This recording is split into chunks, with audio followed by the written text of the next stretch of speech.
Shalom sahabat Blessing, kembali lagi dengan saya Marshall Blessing di Blessing Story.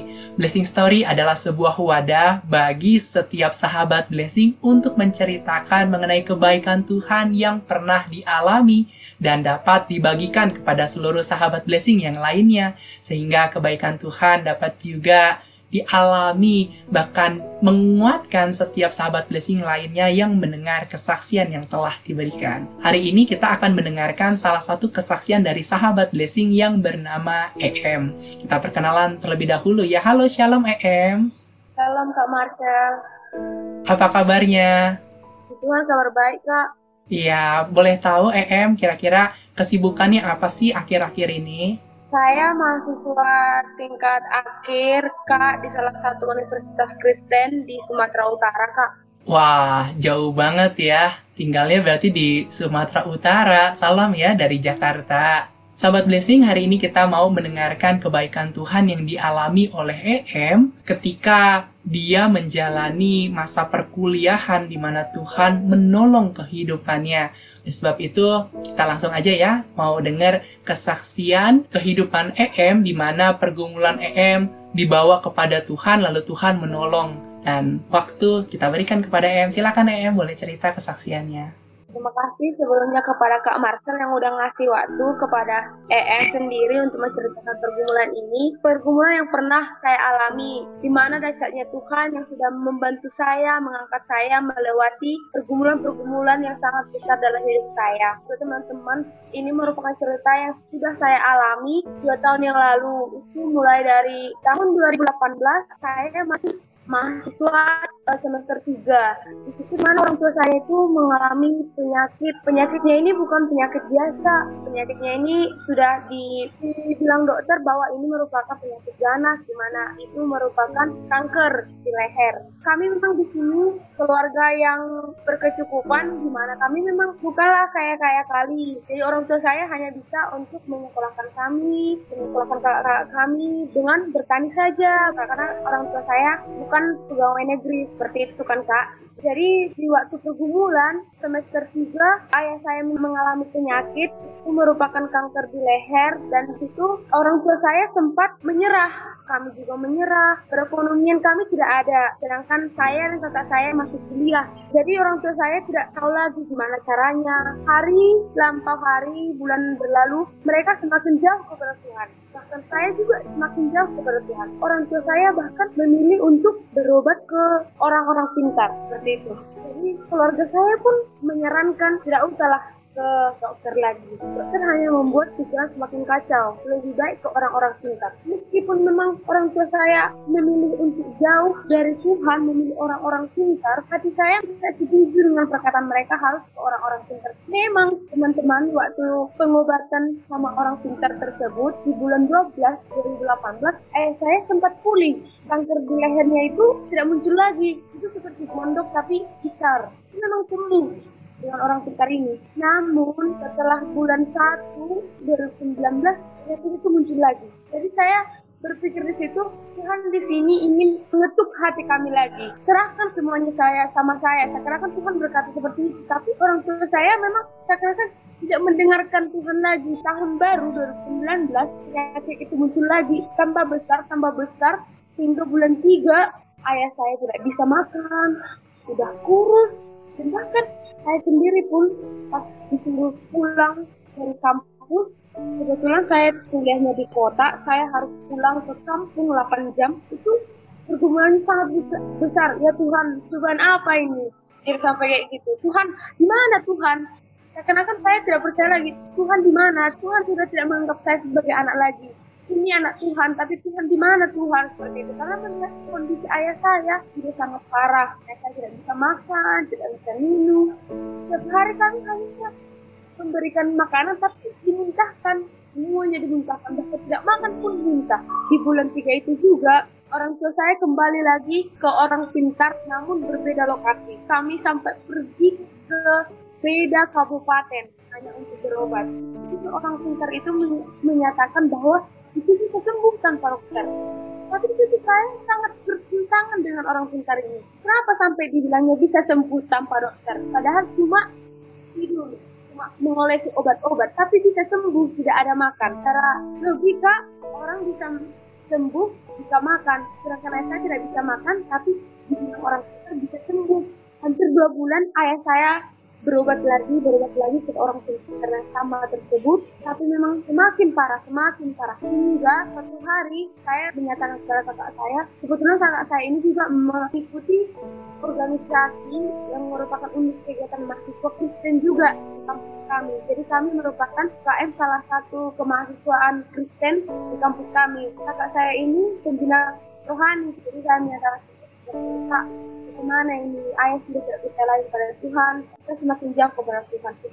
Saya orang-orang pintar, saya di sini hanya orang bilangkan kita bawa doa saja, jadi kita berdoa kepada Tuhan, semoga Tuhan mengutus hati ibu mau membawa ayah berobat ke dokter. Tidak ada yang bisa menyembuhkan selain Tuhan melalui dokter, bukan melalui orang-orang pintar tersebut. Kami sering berdoa tiap malam. Tuhan membuka hati keluarga saya, mengetuk hatinya untuk mau berobat ke dokter. Dan puji Tuhan, Kak, melalui keluarga dari orang tua saya, orang tua ayah saya, datang ke rumah untuk membilangkan dibawa saja ke dokter. Puji Tuhan, ayah mau dibawa berobat ke dokter. Jadi di situ di bulan Juli, ayah dan ibu pergi lagi ke Medan. Nah, di sini kami mengkos untuk menjalani pengobatan ayah. Kebetulan memang kampus saya sama rumah sakit tempat ayah berobat itu dekat. Jadi setiap hari kami pergi ke dokter untuk kemoterapi. Memang perjalanan kemoterapi ini juga tidaklah mudah, di mana kami harus mendaftar. Meskipun ayah saya udah sesak, dokter tidak mau menangani karena siapa yang duluan mendaftar itu yang ditangani. Kalau mati pun dia mati di situ, gitu Kak. Jadi memang sistemnya di sini berat. Tuhan, apalagi yang mau kami lewati? Sedangkan dokter saja tidak mau. Kalau udah parah, tidak mau mereka menanganinya. Mereka maunya yang udah mendaftar lebih dulu. Seperti itu. Jadi di sini kami selalu datang ke rumah sakit setiap hari. Memang Tuhan membantu kami lewat salah satu perawat di rumah sakit tersebut, di mana perawat itu satu kampung kami. Tuhan ini sungguh baik, bisa memperjumpakan kami dengan perawat ini. Dengan perawat ini sungguh baik, mau merawat ayah saya, bisa langsung ditangani. Tanpa dokter, perawat ini bisa langsung menangani seperti itu. Jadi di situ memang rencana Tuhan tidak bisa dipikirkan. Tuhan ini membantu saya setiap saat, setiap titik. Selalu membantu saya. Setelah perjalanan kemoterapi itu sekali 28 hari. Kemoterapi pertama, kedua, seperti itu. Jadi ayah saya dilubangilah di lehernya, di leher untuk bernapas. Ayah tidak bisa bernapas lewat hidung, makan pun lewat hidung, pakai selang. Bernapas lewat leher, seperti itu. Bahkan apapun ibu lakukan, mengutang, bahkan adik-adik saya yang masih kecil ditinggalkan di kampung, yang masih 4 tahun ditinggalkan demi menjaga ayah saya ini. Ibu saya hanya bermodalkan keluarga saya lah yang menolong. Ini merupakan campur tangan Tuhan melalui keluarga saya, di mana keluarga saya mau meminjamkan uang kepada ibu dan ayah saya pada waktu itu. Tuhan sungguh baik. Proses kemoterapinya berjalan dengan baik. Sampai 8 kali kemoterapinya, itu ibu saya mengalami kesusahan. Di bulan 12 2019 itu, ibu saya mengalami kesusahan karena kakak saya mau wisuda. Uang kami tidak ada, karena sekali 28 hari, ibu sama ayah datang ke Medan untuk pengobatan, pulang setelah kemoterapi, pulang ke kampung, seminggu lagi datang lagi, gitu Kak. Jadi di sini mereka meminjam uang ke Medan lagi, tapi tidak bisa bayar. Kenapa? Karena memang padi dan bawang atau pekerjaan lainnya tidak ada yang mengerjakan. Adik-adik saya sekolah, adik-adik saya kecil-kecil, dan itu pun diasuh tante saya sendiri. Seakan-akan ibu saya ini menyerah, di mana kakak saya mau wisuda, uang tidak ada. Jadi di sini Kak, saya sharing dengan kakak-kakak kelompok kecil saya sharing dan dibawakan dengan doa juga. Saya berkata seperti ini Kak, jika memang tahun ini saya harus cuti, saya siap cuti kuliah. Saya tidak perlu kuliah, lebih baik saya kuliah tahun depan lagi. Yang penting kakak saya wisuda, seperti itu. Tapi di sini Tuhan juga mengetuk hati kakak rohani ini untuk mengatakan kepada saya, kamu tidak boleh seperti itu. Kamu harus tetap berdoa. Bawa semua pergumulanmu ini kepada Tuhan. Tapi pikiran saya di situ Kak, saya merasa Tuhan sudah jauh lagi dari saya. Memang bulan itu banyak pekerjaan kampus. Saya juga merupakan bagian dari organisasi di kampus. Dan organisasi itu butuh waktu, butuh dana. Saya tidak punya uang untuk biaya orang tua saya pun harus berutang. Apalagi lah biaya saya untuk organisasi, apalagi biaya saya untuk kuliah. Lebih baik saya cuti. seperti itu. Tapi kakak rohani saya itu mengingatkan saya juga, menguatkan saya, sama-sama berdoa dengan teman-teman rohani saya yang lainnya. Mereka sama-sama membilangkan begini, Tuhan itu ada, kamu pasti menemukannya kalau kamu mencarinya dengan sepenuh hati, penuh jiwamu. Cari Tuhan, cari terus Tuhan. Kamu pasti bisa. Tak berdoa. Sebelum kamu mengatakan sama orang tua kamu mau cuti, bawa dulu sama Tuhan semua pergumulan ini. Ya memang malam itu saya langsung berdoa, Tuhan, kamu sudah mengetahui apa yang ada dalam diri saya. Bahkan dari ujung rambut sampai ujung kaki pun Tuhan sudah tahu. Tuhan, mungkin hari ini saya hendak ingin cuti, tapi Tuhan akan menguatkan saya. Berikanlah jawabannya Tuhan. Tunjukkanlah Tuhan kepadaku gimana Tuhan. Dan memang besoknya itu saudara dari mama saya langsung menelpon seperti ini, Pak. Kalau memang kakak mau wisuda bulan ini, kami bisa bantu. Tidak usah dibayar. Mama juga tidak usah pergi ke Jakarta. Karena kakak di Jakarta. Kayaknya dia lepas dari kami. Jadi memang Tuhan langsung ada. Berarti di sini pribadi saya yang langsung menyerah, pribadi saya yang langsung menjauh. Berarti saya yang mengambil jarak kepada Tuhan, bukan Tuhan yang pergi meninggalkan saya, tapi memang saya yang pergi meninggalkan Tuhan. Saya menyadari itu. Bahkan cuma satu malam Tuhan langsung menjawab doa saya. Cuma beda berapa jam Tuhan langsung menjawab lewat keluarga saya, tulang saya tersebut, menyatakan kepada Bu kalau tidak usah memikirkan hal-hal ataupun biaya untuk kakak saya. Biarlah itu tulang saya yang membiayai. Puji Tuhan kali Kak. Bahkan itu langsung terjawab semuanya. Masalah kuliah harus tetap kuliah. Masalah wisuda tetap wisuda. Tuhan langsung menjawab semua masalah saya. Langsung semua, tidak hanya satu. Memang Tuhan itu sungguh-sungguh baik, teramat baik. Seperti itu Pak. Bahkan setelah tahun 2019 berlalu, kakak saya sudah wisuda 2020. Kebetulan kakak saya pulang lagi ke kampung karena di situ ayah saya mau bertemu dengan kakak saya. Ayah saya sudah rindu, udah 2 tahun tidak pernah jumpa. Jadi kebetulan ada rezeki, jadi kakak saya bisa pulang tahun 2020 itu. Tuhan sangat baik Pak. Bulan Januari kakak saya balik. Ayah memang sudah sembuh, tetapi harus menjalankan sinar lagi. Setelah kemoterapi harus sinar lagi. Karena itu udah anjuran dokter, tapi di sini ayah saya masih takut karena setelah kemoterapi bulan Februari 2020, bulan Maret kan langsung corona. Jadi ayah saya takut. Memang rumah sakit ini, rumah sakit tempat ayah saya berobat itu rumah sakit yang khusus menangani pasien corona. Jadi ayah saya pribadi takut harus pergi berobat dan nanti kena corona. Bukan hanya ayah yang kena, anak-anak ayah juga seperti itu.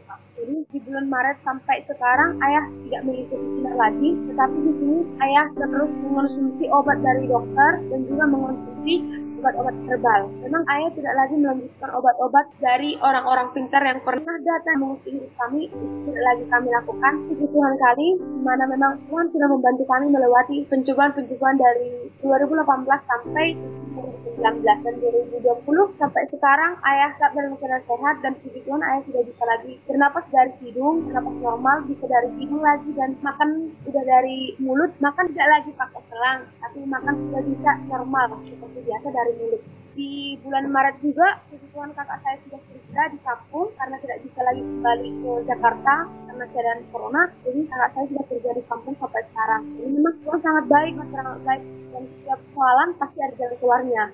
Untuk pergumulan pasti selalu ada. Setelah pencobaan yang saya alami mengenai orang tua saya, di akhir-akhir ini memang puji Tuhan, ini berkat Tuhan saya bisa mendapatkan 3,5 tahun, program 3,5 tahun untuk sarjana pendidikan. Jadi saya sudah melakukan yang terbaik lah untuk Tuhan, untuk orang tua saya dan untuk semua orang-orang yang saya cintai. Saya mengikuti program 3,5 tahun untuk membantu orang tua saya menyekolahkan adik-adik saya juga nanti.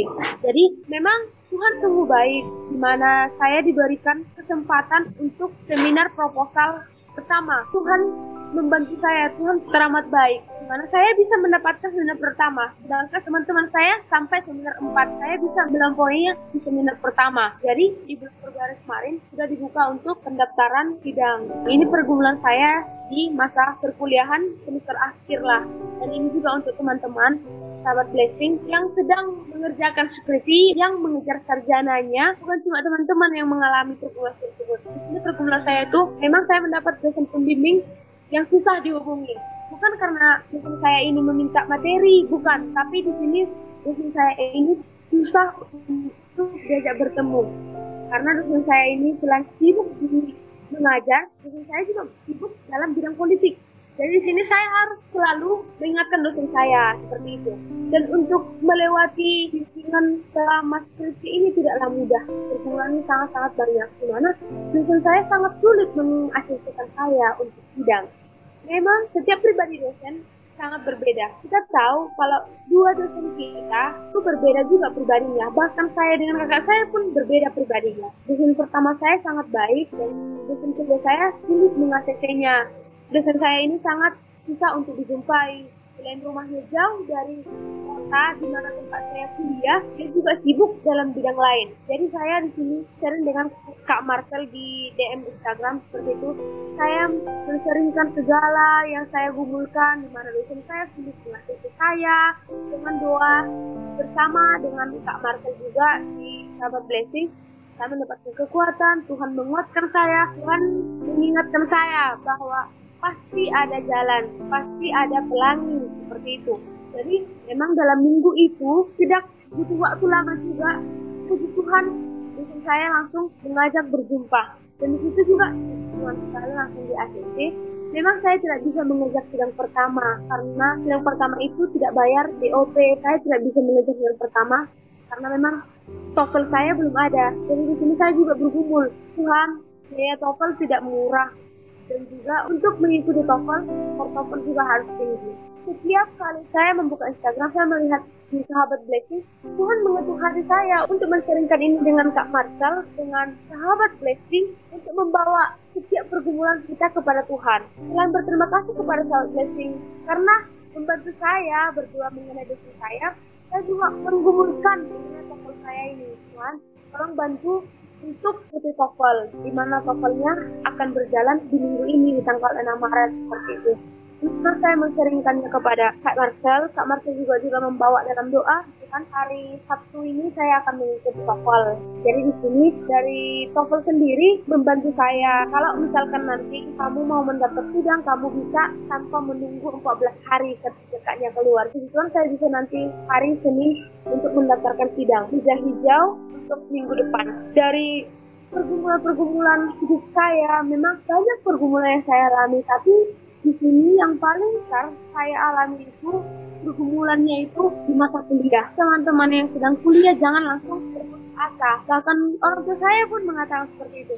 Jika memang dosen mungkin meng-ACC, bawa semuanya ke dalam Tuhan. Jangan mau menolak perkataan dosen seperti itu. Jadi kalau dosen mengatakan ini, kamu mau, kamu turuti karena itu kebaikan kita. Beda halnya dengan jika dosen-dosennya memintakan yang lain, itu kan udah beda. Untuk teman-teman juga, kalau memang lagi di semester akhir, jangan langsung berputus asa, jangan langsung down. Kalau di ACC atau ada pergumulan dibawa pergumulan kepada Tuhan. Tuhan pasti akan campur tangan masalah kita. Tuhan pasti membawakan jalan seperti itu. Jadi melalui pergumulan yang saya alami, saya mendapatkan berkat Tuhan yang sangat luar biasa. Tidak ada berkat Tuhan yang kecil.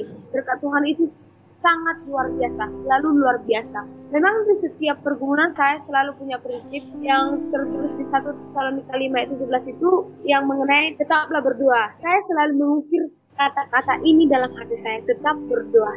Apapun yang saya alami, tetaplah berdoa. Di gereja saya sendiri, kan kami ada pembaptisan namanya Kak. Jadi di sini saya mendapatkan ayat suci. Di situ saya diingatkan dalam Ulangan 4 ayat 29 itu Kak. Dan baru di sana engkau mencari Tuhan Allahmu dan menemukannya apabila engkau menanyakan Dia dengan segenap hatimu dan segenap jiwamu.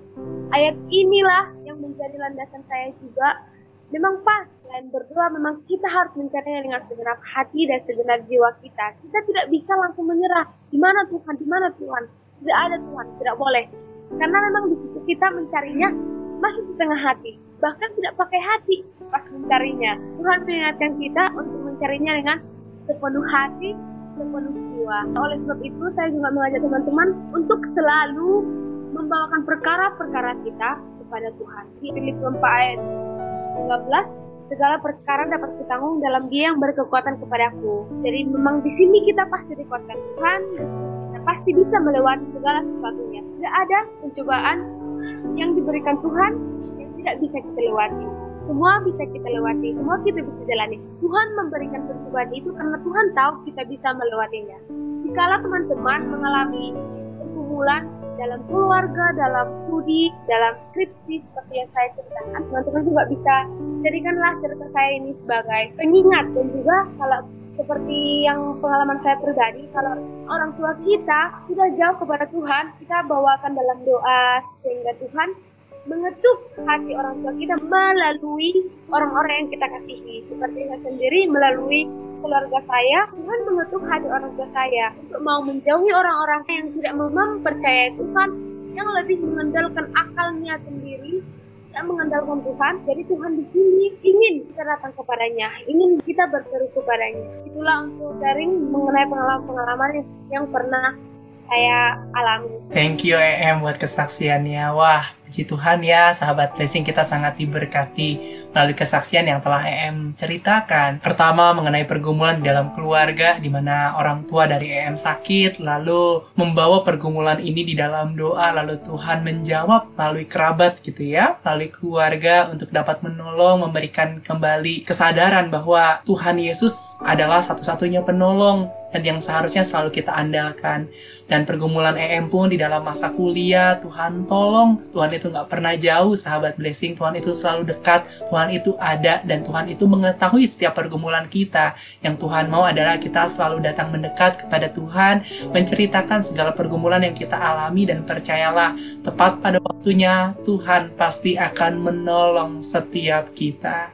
Sekali lagi thank you ya EM buat kesaksiannya. Boleh nggak EM kasih pesan nih untuk setiap sahabat blessing yang hari ini telah mendengar kesaksian dari EM? Boleh kasih pesan buat sahabat blessing yang lainnya? Iya Kak, terima kasih Kak.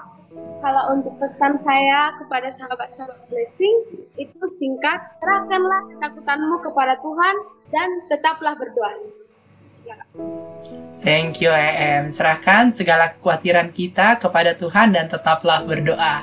Tetaplah berdoa berbicara bahwa kita harus selalu menaikkan doa kepada Tuhan di dalam segala keadaan yang sedang kita alami. Thank you sekali lagi buat EM, buat kesaksian yang telah diberikan. Untuk sahabat blessing lainnya yang juga ingin memberikan kesaksian, sahabat blessing bisa langsung klik link yang ada di description YouTube Blessing Entertainment. Atau juga sahabat blessing bisa langsung DM ke Instagram @sahabatblessing, dan nantinya blessing akan mengirimkan link untuk sahabat blessing memberikan kesaksian. Jangan lupa juga untuk like, komen, dan subscribe ya YouTube channel dari Blessing Entertainment. Thank you untuk seluruh sahabat blessing yang telah mendengarkan kesaksian ini. Sampai berjumpa di Blessing Story berikutnya, and God bless you.